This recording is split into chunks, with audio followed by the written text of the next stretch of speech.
And I had a man run 3 blocks, huffing and puffing.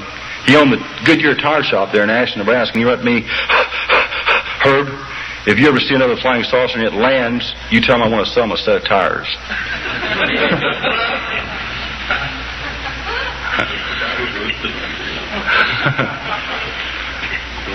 The phone rang, this is the planet Mars, you know. I mean, really ridiculous stuff. I think, though, being here in Florida, one of the neatest welcomes I got was right out here in the lobby. The gentleman out there selling books. And I walked up, and he says, Herb Schirmer? I said, yes. My name is so-and-so, and I was taken aboard a police cruiser.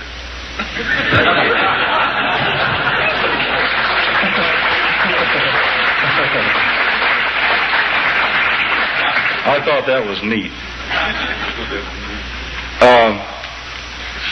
The United States Air Force Condon Committee, Blue Book Project, or however you want to say it, investigating team came down to Ashland, Nebraska to investigate me. A gentleman by the name of John Ahrens, who is a friend of mine, and a gentleman by the name of Roy Craig, who was a physicist. John Ahrens, he'd probably hit me, but he was a shrink. Psychiatrist. Him and I had long discussions, and he told me to tell my story over and over and over and over, and I told it over and over and over and over. And then they found a 25-minute time lapse in my log. And John says, Herb, what happened to you between 2:30 a.m., December 3rd, 1967, and 3 a.m., or a little before 3 a.m.? And I looked at him, and I couldn't say anything because I didn't remember. So he says, you got to come to Boulder.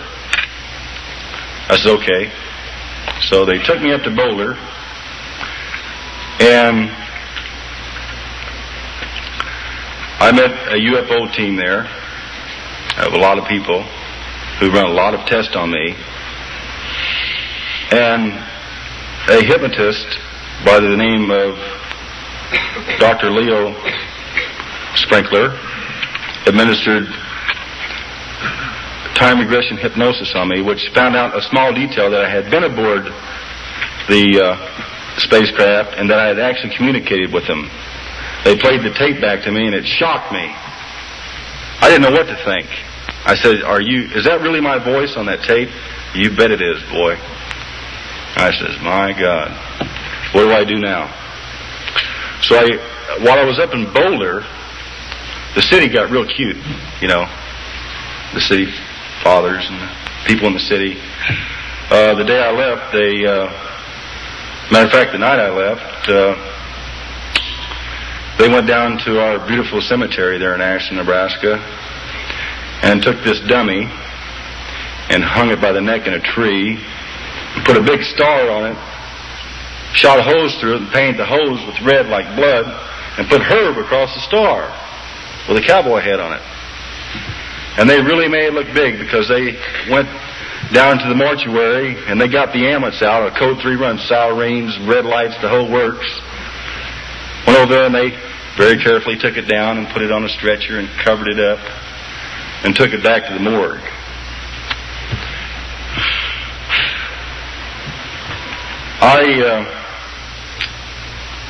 They thought they scared me, but they didn't, you see. That's what they were trying to do. They were trying to scare me, but they didn't scare me because I thought it was kind of funny, and I laughed about it when I read it in the paper and seen all the pictures and everything. But while I was in Boulder, they blew my car up with dynamite. And that really made me mad. I just got through paying for it. And I was furious. You know, I could have done like George C. Scott did in that movie Rage. You know? That's how mad I was.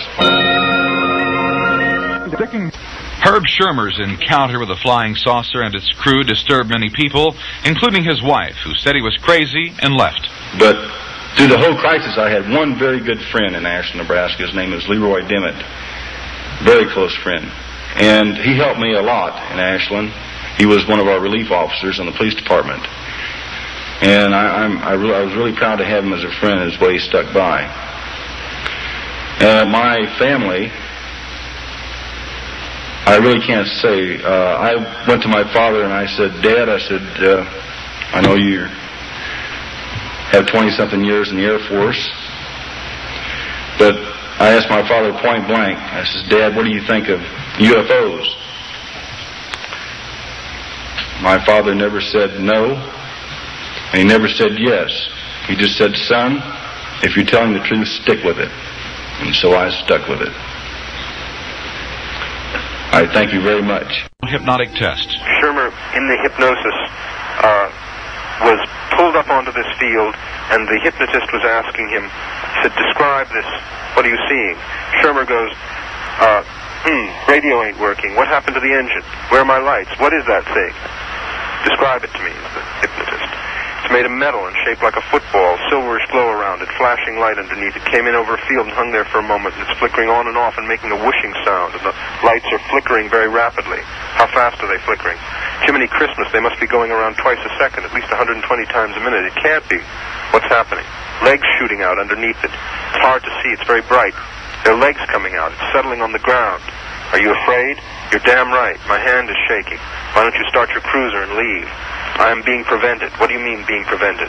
Something in my mind. I want to go home. Oh, no, Lord, no. What? What's wrong now? They're getting out. They're coming toward the car. It can't be. Trying to draw my revolver. I'm being prevented. Something in my mind.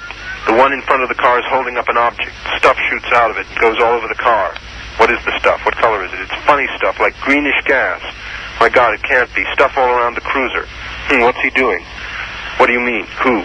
The one in front of the car. He's pulling something out of a holster. My God, he's pointing it at me. It's bright. Very bright. How bright? Bright flash, like a camera bulb, only brighter. Now what's happening? Paralyzed, passing out, can't remember anything. It's all black. And when Schirmer comes around again, he's looking into the eyes of a man who's standing right by the door of the car, a man from the spaceship.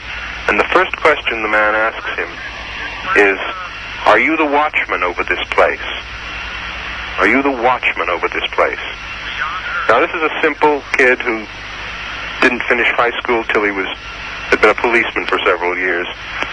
No education, army brat, moved around 10 countries. Kids like that, even if they watch television, don't invent sentences that say, are you the watchman over this place? So there's where it begins. Schirmer was taken aboard this craft and given a briefing. Told some of what they were doing, talked about bases in the country. In Beyond Earth, we just laid out the interview between Schirmer and the crew.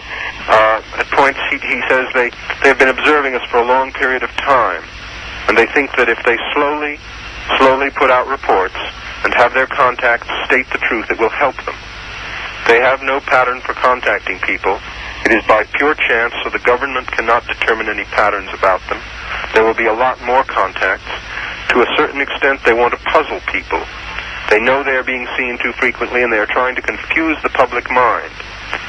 He's telling me they want everyone to believe some in them. Some in them. And then he adds, so we will be open to their invasion. And now at this point the hypnotist interjected and said, think carefully now. Did he use the word invasion? Schirmer said yes.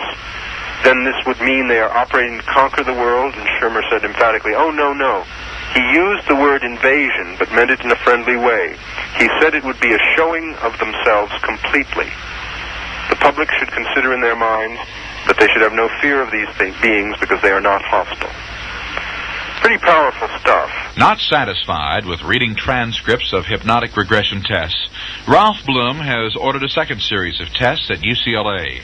At the symposium in Tampa, Bloom said he retained the services of Dr. Ronald Katz, head of the anesthesiology department. He wanted Dr. Katz to perform the tests as he watched. Some of the tests he did were fascinating. He regressed Herb through various ages, down to 11, then down to 5, then up to 17, and he asked him the same question each time. He said, as he brought him sort of out, he told Herb, you'll remember all this when it's over, and you can open your eyes during the trance. Now, I don't know how much you know about trances. I didn't know much. But someone can operate in a trance state with their eyes open.